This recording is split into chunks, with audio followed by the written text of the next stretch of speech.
لتعجل به إن علينا جمعه وقرآنه فإذا قرأناه فاتبع قرآنه. دوسری جگہ ارشاد ہے وما انزلنا القرآن لتشقى.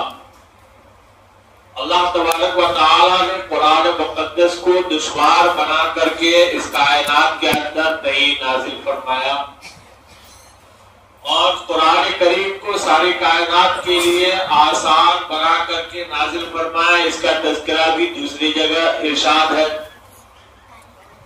جس کے بارے میں اللہ رب العزت نے بار بار فرمایا کہ ہم نے قرآن مقدس کو آسان زبان کے اندر پیدا کیا ہے، نازل کیا ہے، تاکہ ہر ایک اس کو سمجھ سکے. اور حقیقت بھی یہی ہے کہ اللہ تبارک و تعالی حضرت جبریل علیہ السلام کے ذریعے سے جب بھی اس قرآن مقدس کو نازل فرماتے تھے تو حضور پاک صلی اللہ علیہ وسلم اس کو محفوظ کر کے صحابہ کرام رضوان اللہ تعالی علیہ اجمعین کو بتا دیا کرتے تھے، اور صحابہ کرام رضوان اللہ تعالی علیہ اجمعین سنتے ہی اس پر عمل شروع کر دیا کرتے تھے. حقیقت یہ ہے کہ اللہ رب العزت نے اس قرآن مقدس کو متقیوں کے لیے ہدایت بنایا، جو اللہ تبارک و تعالیٰ کا ڈر اور خوف رکھتا. اور ہوتا یہی تھا صحابہ کرام کے زمانے کے اندر کہ صحابہ کرام کو جب حضور پاک صلی اللہ علیہ وسلم آیات سناتے تھے تو ان کے لیے ہدایت کا سامان بنتا جاتا. آخر کیا بات تھی کہ لوگ برس سے شراب میں پلے ہوئے رہتے تھے، شراب کے عادی رہتے تھے. جب شراب کے متعلق آیت نازل ہوتی تھی تو یک بارگی شراب چھوڑ دیتے تھے.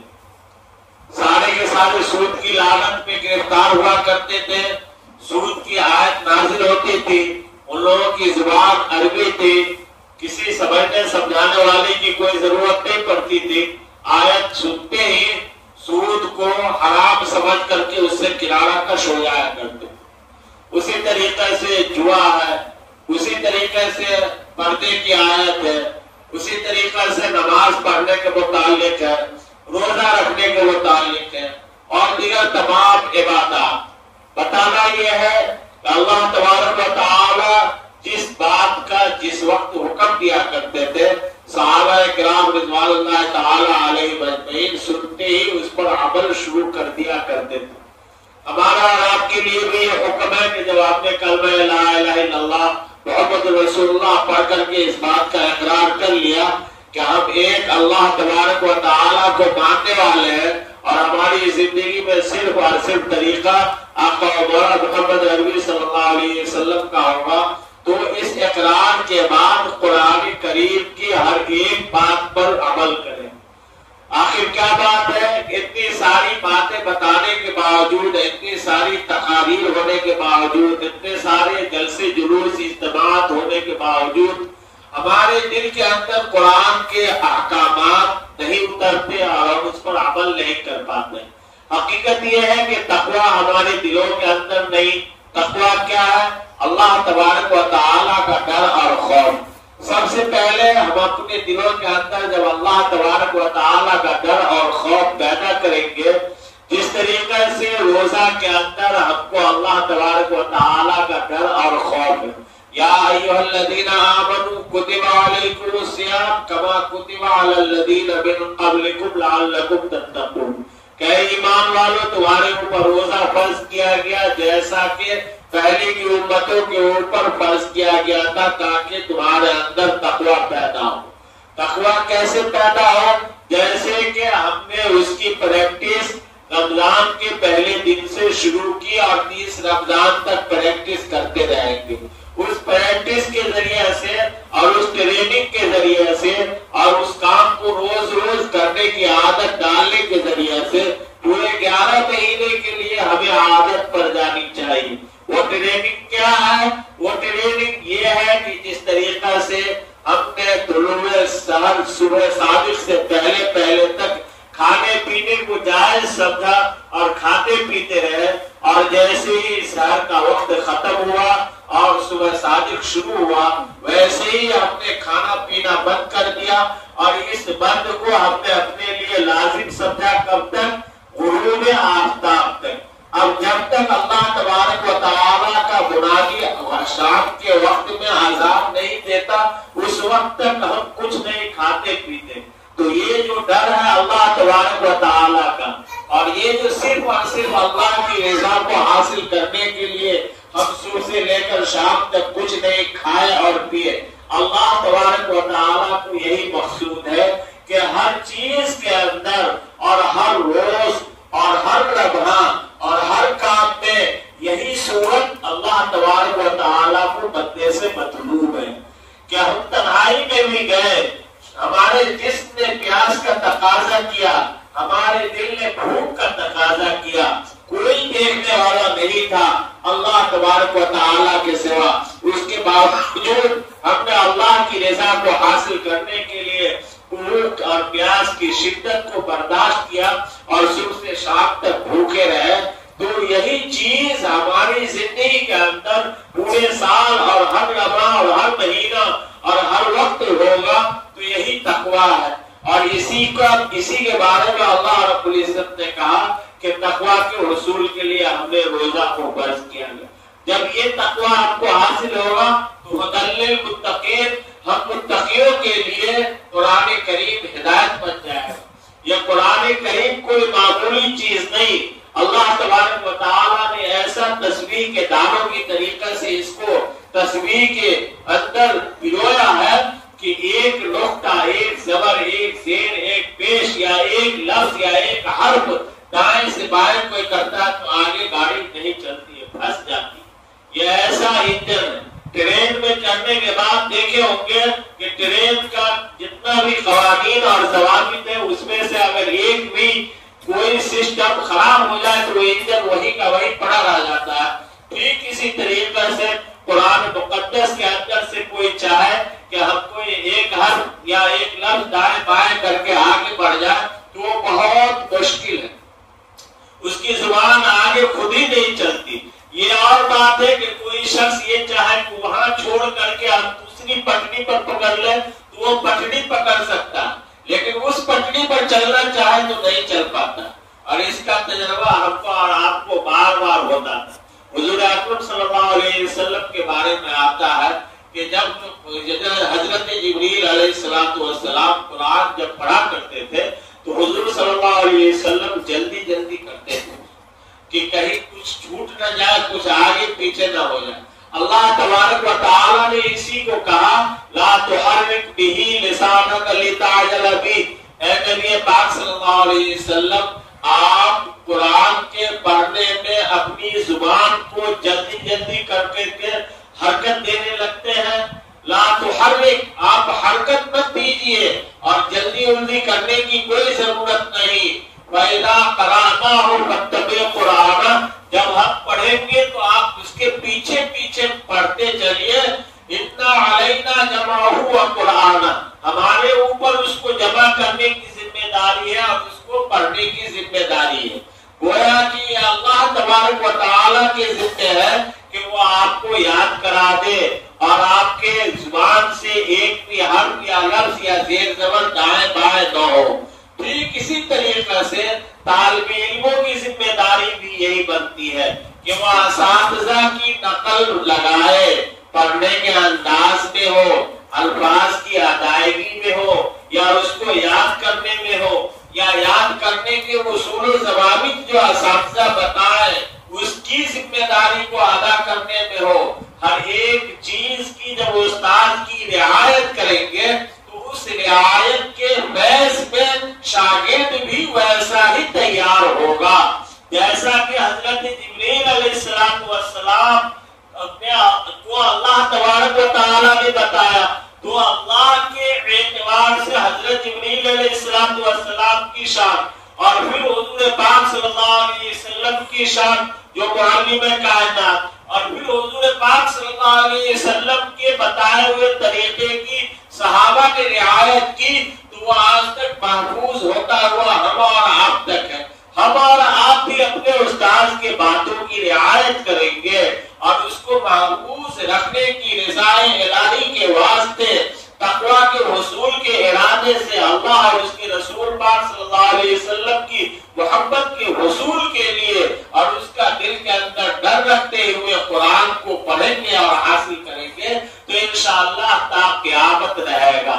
حضرت مولانا قاسم نانوتوی رحمت اللہ علیہ اور ان کے صاحبزادہ مولانا احمد صاحب رحمت اللہ علیہ اور ان کے صاحبزادہ حضرت مولانا قاری طیب صاحب رحمت اللہ علیہ، حضرت مولانا قاسم صاحب نانوتوی رحمت اللہ علیہ نے جب اپنے بچے مولانا احمد رحمت اللہ علیہ کو حافظ بنا دیا تو بہت بڑی لمبی چوڑی دعوت دی اور قرب و جوار کے لوگوں کو بلایا، اور جب سب چیز سے فارغ ہو گئے تو بلایا اور کہا کہ دیکھو ہم نے جو یہ سارے کام کیے یہ تمہاری عزت، تمہاری شہرت، تمہاری عظمت اور تمہاری بڑائی تھی، تمہارا مقصد حاصل ہو گیا۔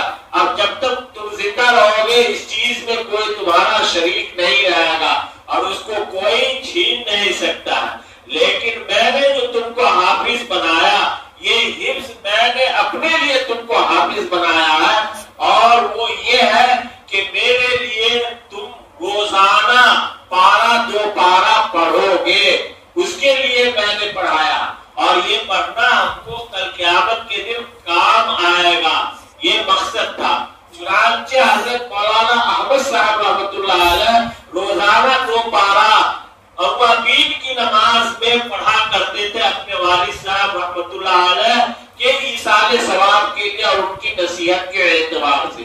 ٹھیک اسی طریقہ سے یہی نصیحت حضرت مولانا قاری طیب صاحب رحمۃ اللہ علیہ کو ان کے والد نے کی کہ میرے والد تمہارے دادا رحمۃ اللہ علیہ نے روتے ہوئے آپ دیدہ ہونے کے بعد جب سارے لوگ کھا پی کر کے چلے گئے اور جشن کا ماحول ختم ہو گیا تو بڑا نصیحت کے لیے بلایا اور آواز بھی نکل نہیں رہی تھی، بہت دیر کے بعد اپنے اوپر قابو رکھ کر کے انہوں نے یہ فرمایا، چنانچہ میں بھی تم کو وہی کہہ رہا ہوں جو انہوں نے اپنے لڑکے کو کہا تھا۔ چنانچہ حضرت مولانا قاری طیب صاحب رحمۃ اللہ علیہ کا بھی یہی معمول تھا کہ روزانہ وہ اوابین کی نماز میں تلاوت کیا کرتے تھے۔